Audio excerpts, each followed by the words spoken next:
So the starting layer is on, at least the top of the face for as much of the last batches I had. I'm going to get to work on adding that same layer all the way around. When you're doing this, be mindful that whatever layer you've put on is going to have some more weight. So if you start working like this is going to get very, very tippy. Unless you have some sort of incredible holder at the bottom. So when you are working on newer sections, it behooves you to put your more weighty part at the bottom, at least to start.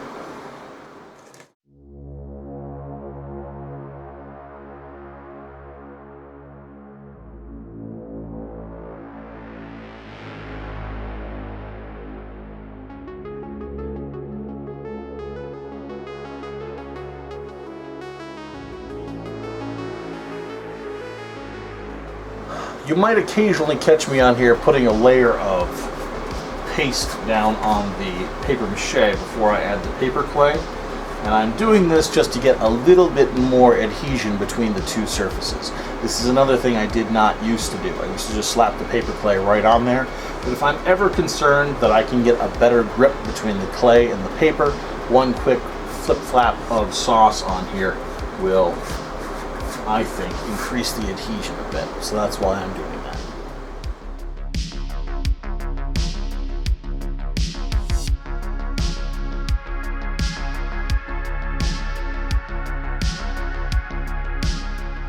So I've hit a spot in my construction where I've noticed that I'm really tipsy on my mount here.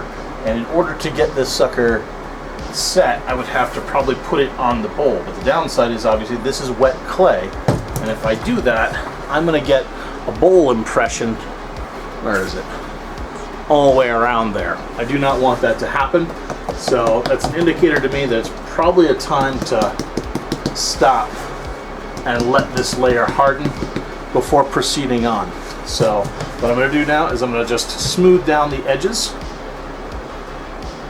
and then I'm going to get this thing a smoothing layer of paper mache sauce so it's going to be as even as the front face.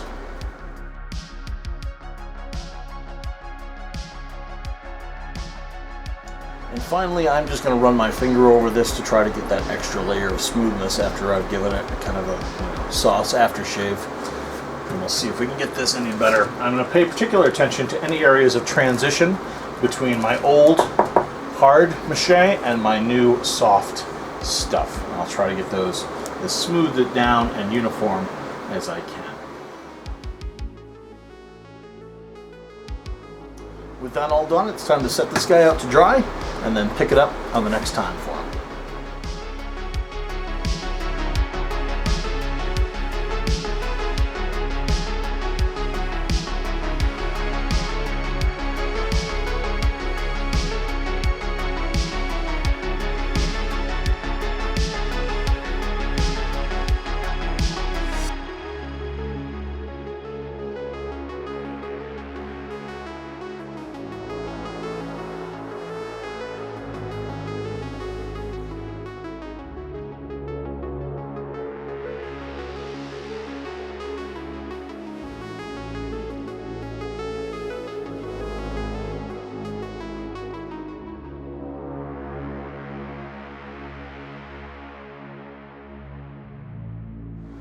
Okay, at some point you're going to have this thing clayed, smooth, and set. When you get towards the bottom, leave yourself a good junction of clay around the beach ball nozzle, and that'll enable extraction to be a little bit easier. When you get to aspects of your face, it is sometimes useful to slap the clay on over the large aspect and then use a tool to tighten it up afterwards. If you don't have any kind of dedicated modeling tools, do not even fret for an instant. If you grab yourself a butter knife, you have pretty much the same damn thing. And all you do with this, or at least all I'm going to do with this, is I'm going to take those lines that I've got, I'm just going to push my clay so it matches my face lines a little bit better. Still making sure that it's tamped down. But that will make sure that the lines you have match up pretty well. So, one of the generic skills of getting this initial face form ready to go. I'm going to finish this up, and then this project, well, I'm going to give it a smooth over with paper mache sauce, and then it's going to have to dry again, because the next phase we're going to be into is adding all of our ridges, which in previous pumpkin videos we did by just taking some string, wrapping it around our initial form, and letting them come out. However, now it is far better to add them on afterwards, I believe. You get a better effect, it's more dynamic, and it adds a lot more life to your pumpkin. So I will see you on the flip side of all that.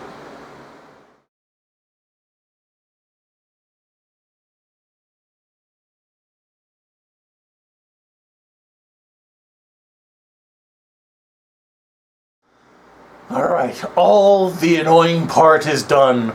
All the layering of paper and the layering of clay is set, and it's finally time to do some sculpting and give this thing some awesome form.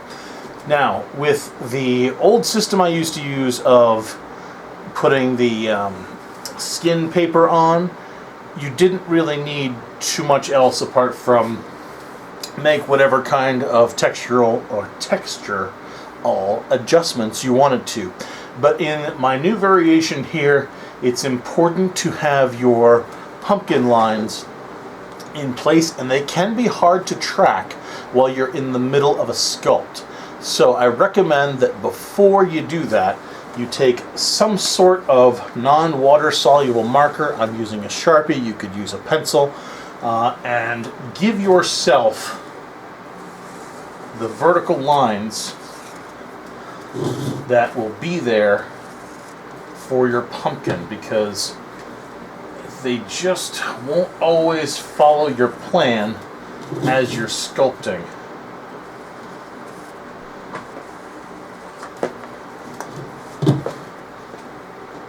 So I'm going to start by giving myself some cues that go straight from the top to the bottom. On this one I already started going slightly to the side, when in fact it is a straight down from top to bottom, and even still.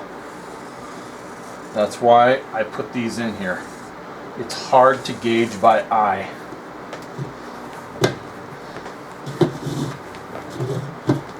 Going from your top, which I'm also going to kind of mark here. And quite frankly, my bottom is a little bit more there. So I'm making sure I got my top and my bottom set, and I'm going to try to take these lines as directly down. It helps if you have it face you and draw the line in what appears to be a straight arrow type configuration directly down. Also, it doesn't help that I have a cat on the back of my chair. Hi, Fuzzball.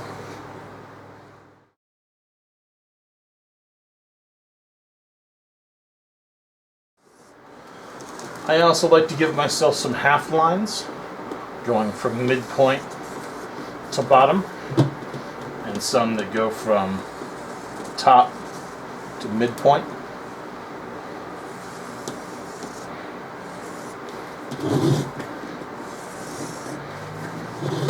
These will serve as guides for when we do our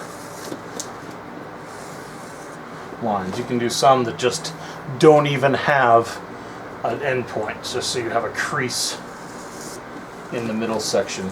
Should you want to, you can make this as realistic or fantastic as you like.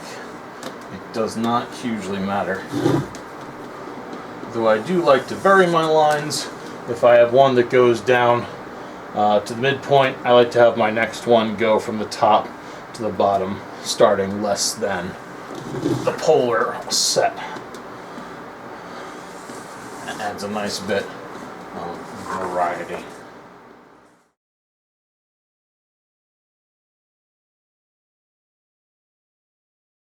So, we're going to start putting these vertical striations in, vertical folds, vertical creases, however you want to call them. The paper clay that you've been working with so far on here should be dry, so you might not have the best adhesion between fresh clay and the stuff that is already dried. So as I believe I mentioned before, hopefully mentioned before, it is a wonderful time to not have your pumpkin fall over in front of you, especially while you're making a tutorial. But it's a wonderful time to grab some of your paper mache sauce and paint a thin layer on before you start laying down your first crease. You only need it in the spot where you're adding stuff to increase adhesion. And as I start here, I'm probably going to work with just the top today. And then I'm going to grab some clay. What we're going to do is do an old, frankly, it's a potter's trick. You just grab the clay in your hand, you make yourself a little worm. And then we tack it onto wherever we're making our crease. It's going to give us a guide for both the widening of the section and the contraction of the section down to the bottom. So I'm going to take it pretty far up, but not all the way to the stem. And I'm going to use it progressively thinner as it goes up there and progressively thicker as it comes down here. I may not go right all the way to the edges of my crease, but I'm going to add it in a widening net as it comes down. I'm going to take it to about the midpoint today.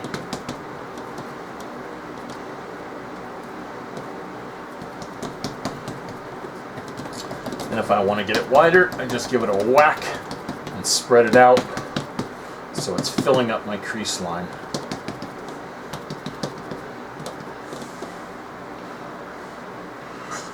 And then you can start on your next one. If your mache fluid dries up, just give it another hit. I've got a fan on me, so right now it may do that on me quite frequently. But I'm just going to, again, make myself a worm. Very carefully. Paper clay tends to be a lot more crumbly than regular clay is. I'm going to lay it onto my crease.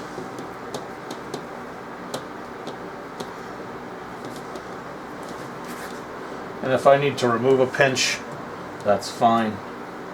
But otherwise, I'm going to lay it out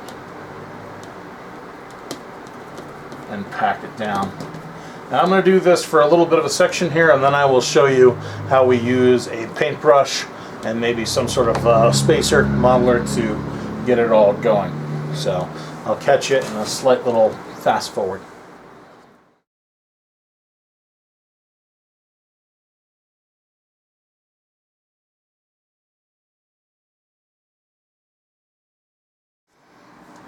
Oh yeah. Okay, here is what I've got at this point. I have all these noodles slapped down and pushed flat. And what we're going to do is we need to make them beautiful. So, at this point, you're going to want to grab yourself something to put a little bit of a rut between them. I'm going to use this little clay shaping tool, but quite frankly, you could use the back end of a ballpoint pen. All you need is that cylinder effect, and quite frankly, I'd probably use like even this pencil here. Let's do this for more people. Definitely have this at home. And all I'm doing here is I'm just going to push down on this rut between my sections and turn that into a big old crease. I'm going to do that here as well, everywhere where there's a line.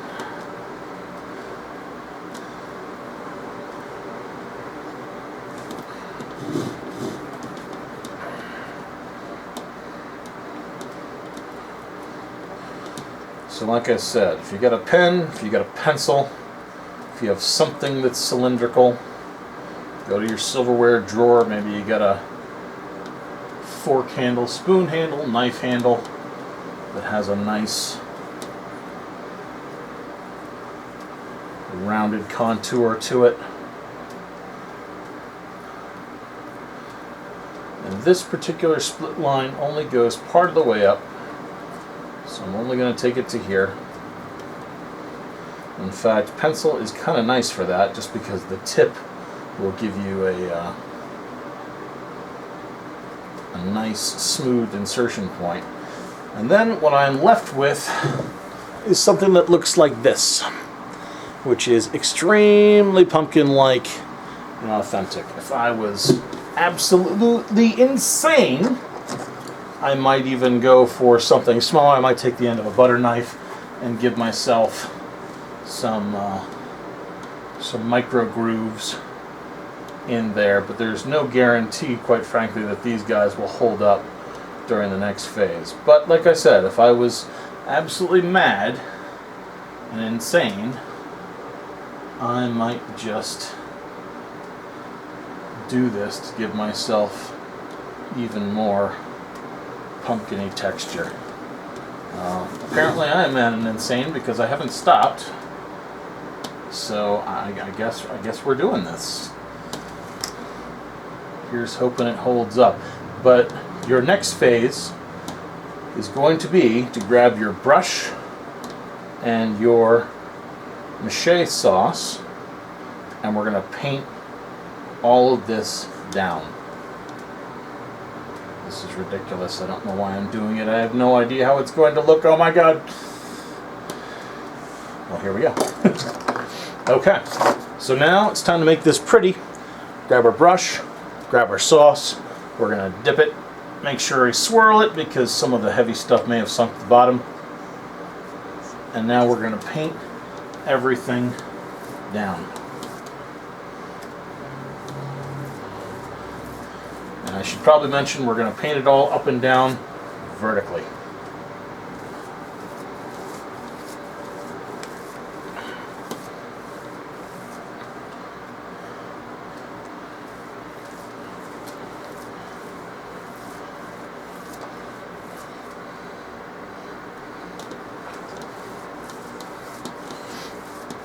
It's going to smooth out all the paper clay. Our brush should push into most of the grooves.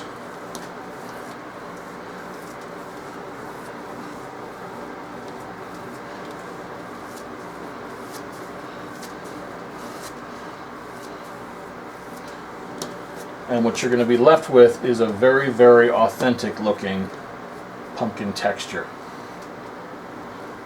Do not be afraid to take your paintbrush if you don't like how the grooves are forming and run it up and down through the grooves. Make sure it is pretty well juiced though, otherwise you'll tear up sections of the clay.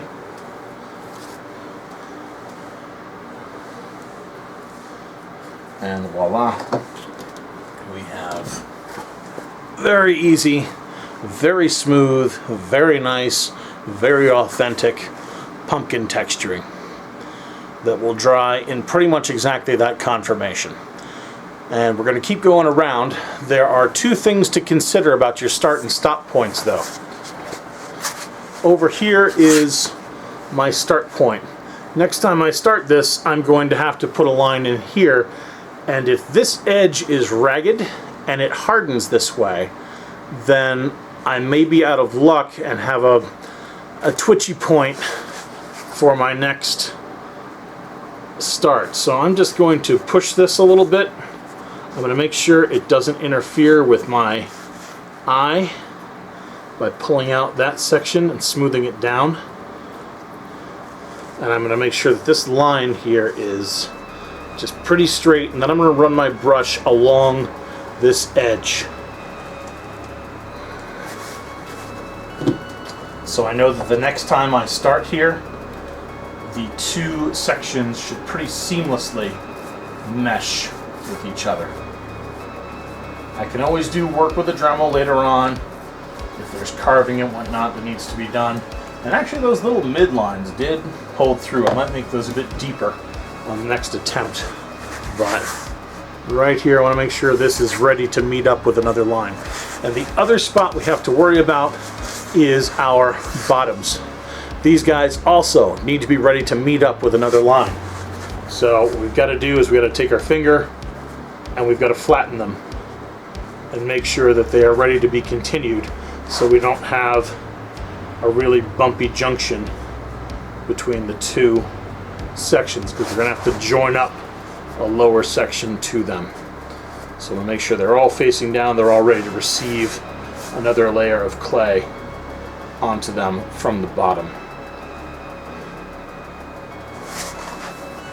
And the other thing I'm going to do with those bottoms, I'm just going to hit them with some sauce as well to make sure they are smoothed down and really ready to seamlessly blend into whatever layering we have coming up from below.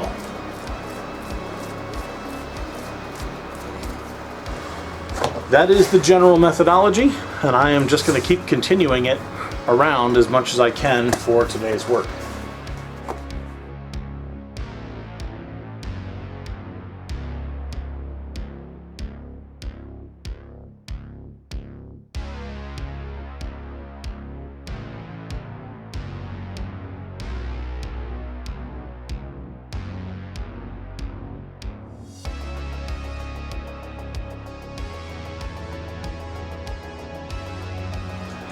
Alright, so once again I have put in my big flats, I have taken my pencil and given myself some deep lines, and I've taken my butter knife equivalent and given myself some shallow lines, and now it's time to just paint it all over with some Mache paste / a sauce to give ourselves that gorgeous texture. Before I start though, I'm going to give myself a little pre-smoothing at the bottom, because I'm going to have to do that anyway. This will just mean that my first pass is my only pass.